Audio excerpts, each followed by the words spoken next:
¿Te imaginas cuál sería la situación de un repartidor de Amazon, por ejemplo, que se encontrara con que en una gran ciudad existieran varias calles con el mismo nombre? Estaría totalmente perdido. ¿A cuál de ellas iría?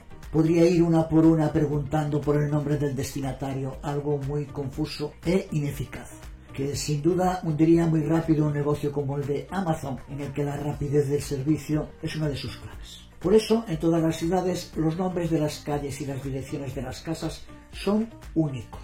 Pues, de manera muy similar, C++ exige que todos los identificadores no sean ambiguos. Si se introducen dos identificadores idénticos en el mismo programa, de manera que el compilador o el enlazador no puedan diferenciarlos, se producirá un error, que suele denominarse colisión de nombres o conflicto de nombres.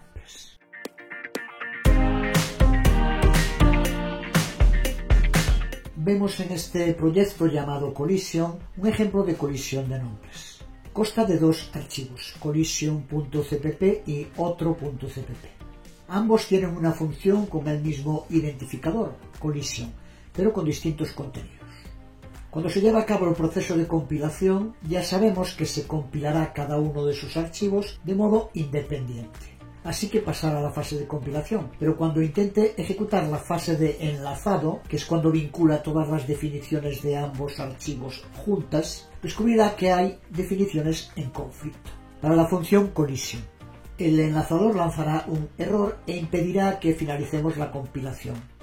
Si intentamos compilar, vemos cómo nos indica el error en el link, en el enlazador.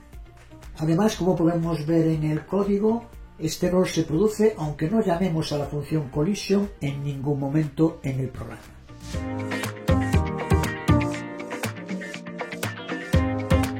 La mayoría de las colisiones de nombres suelen ocurrir en dos supuestos. El primero, que es como el que se produce en este ejemplo, al introducir dos o más definiciones de funciones, lo mismo si fuera con variables globales, con el mismo identificador, y que se encuentran en archivos separados, pero que se compilan dentro del mismo proyecto. Ya sabemos que con las variables locales este problema no se produce, pero con identificadores de funciones o variables globales resultará en un error del enlazador, como acabamos de ver hace un momento. El segundo supuesto es cuando esa colisión de nombres se produce dentro del mismo archivo, lo que ocurre en la mayoría de las ocasiones por código importado con la directiva include. En esos casos, lo más común es que el error se produzca ya en la fase de compilación. A medida que los programas se van haciendo más grandes y usan más identificadores, las probabilidades de que se introduzca una colisión de nombres aumentan significativamente. La buena noticia es que C++ proporciona muchos mecanismos para evitar estas colisiones de nombres.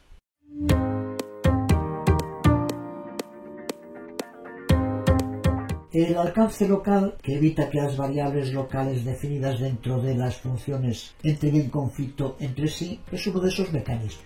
Pero el alcance no funciona para los nombres de funciones, así que necesitamos otro modo de evitar que los nombres de las funciones entren en conflicto entre sí.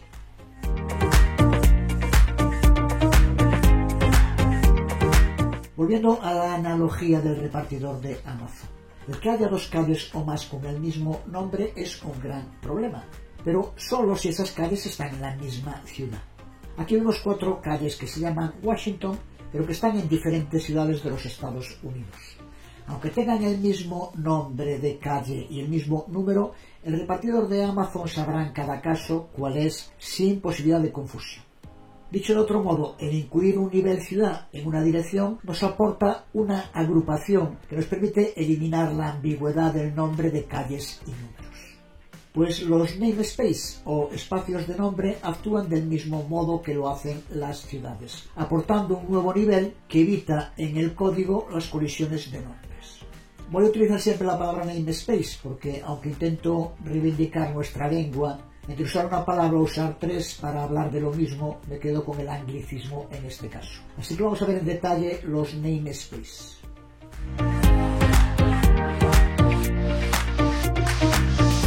Un namespace es una región que nos permite declarar nombres dentro de ella que nunca entrarán en conflicto con los nombres declarados en otros namespace.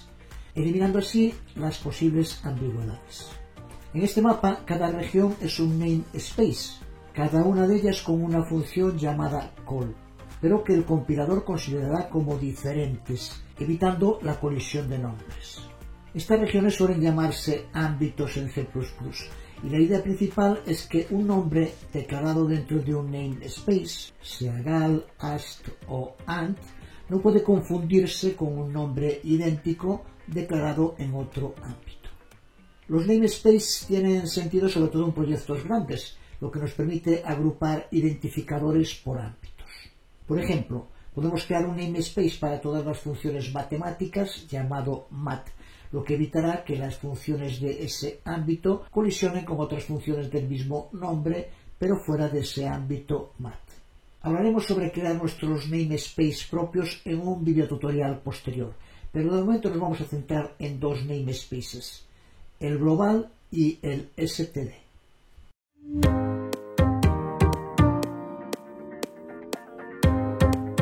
Para entender lo que es el namespace global, debemos volver sobre los alcances.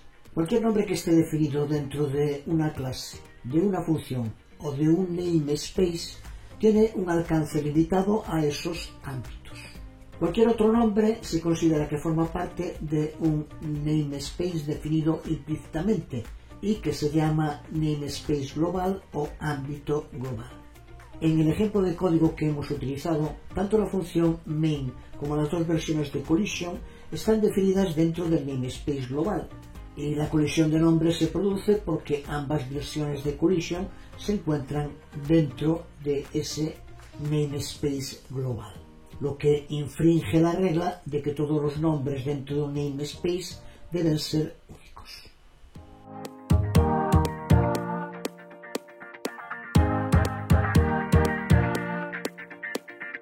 Cuando se diseñó originalmente C++, todos los identificadores de la biblioteca estándar eran parte del namespace global y podíamos usarlos sin ningún prefijo. Por ejemplo, cint o cout, que ya conocemos bien. Pero esto significaba que cualquier identificador de la biblioteca estándar podía entrar en conflicto con cualquier nombre que eligiéramos para nuestros propios identificadores, porque ambos estarían definidos en el ámbito global. Un programa que funcionara bien puede que deje de hacerlo si añadimos un include a un nuevo archivo de la biblioteca estándar que contenga un identificador que entre en colisión con los que tenemos en nuestro código. O peor aún, un programa que funcionara bien en una versión de C++ podría no hacerlo en una versión futura si se introducen nuevos identificadores en la biblioteca estándar, que al formar parte de ese ámbito global podrían entrar en conflicto con los de nuestro programa. Esto es lo que explica por qué C++ movió toda la funcionalidad de la biblioteca estándar a un namespace llamado std, abreviatura de estándar.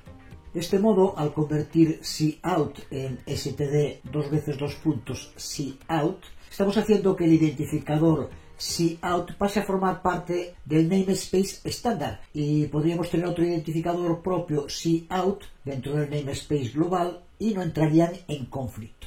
Esto se aplica a todos los contenidos de las librerías estándar C++. Excepto con el namespace global, que ya dijimos que se define implícitamente, al resto de los identificadores que forman parte de un namespace tenemos que decirle explícitamente al compilador dentro de qué namespace reside ese identificador. Esto se puede hacer de dos modos, aunque solo uno de ellos lo podemos considerar como el correcto y aconsejable.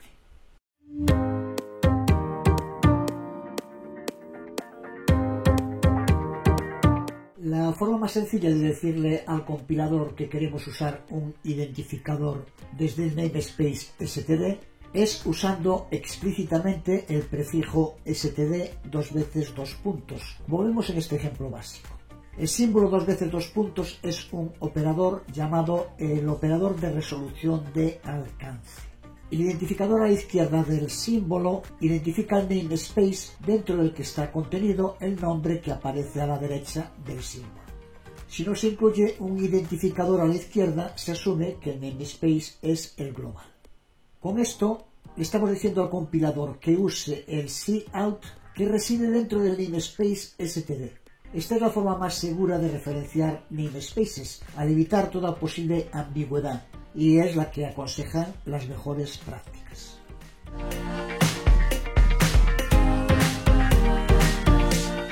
Otro modo de acceder a identificadores dentro de un namespace es usando una declaración directiva. Este sería nuestro programa anterior, pero ahora utilizando una directiva using. Esta directiva le dice al compilador que verifique un namespace específico, en este caso std, cuando intente resolver un identificador que no tiene prefijo de namespace. De este modo, cuando el compilador tenga que determinar en main lo que es cout, a no tener ningún prefijo, verificará tanto localmente como en el namespace std, que es el que le indica la directiva, si existe, y ahí encontrará std cout, que utilizará. Así que este código, tal como está ahora, compila de modo correcto y se ejecuta de modo correcto. Desde luego que es muy cómodo, porque evita tener que estar escribiendo el operador de resolución de alcance y el nombre del namespace cada vez que usemos alguno de los contenidos de ese namespace. Incluso hace tiempo algunos compiladores lo añadían automáticamente, pero en la actualidad está totalmente desaconsejado. Veamos en un ejemplo por qué. En esta nueva versión del programa creamos nuestra propia función cout y con esto ya no compilará, al no saber el compilador qué cout debe utilizar, el que está en la librería std o el que creamos nosotros en el código. A poco que lo analicemos queda claro que todas las ventajas que dijimos que tenía el uso de namespace quedan eliminadas utilizando esta directiva using namespace, tanto en códigos como en este, como en futuras versiones de la librería estándar de C++, que pueda añadir nuevos identificadores que colisionen con los que tengamos en nuestro propio código. Así que nunca deberíamos usar esta directiva.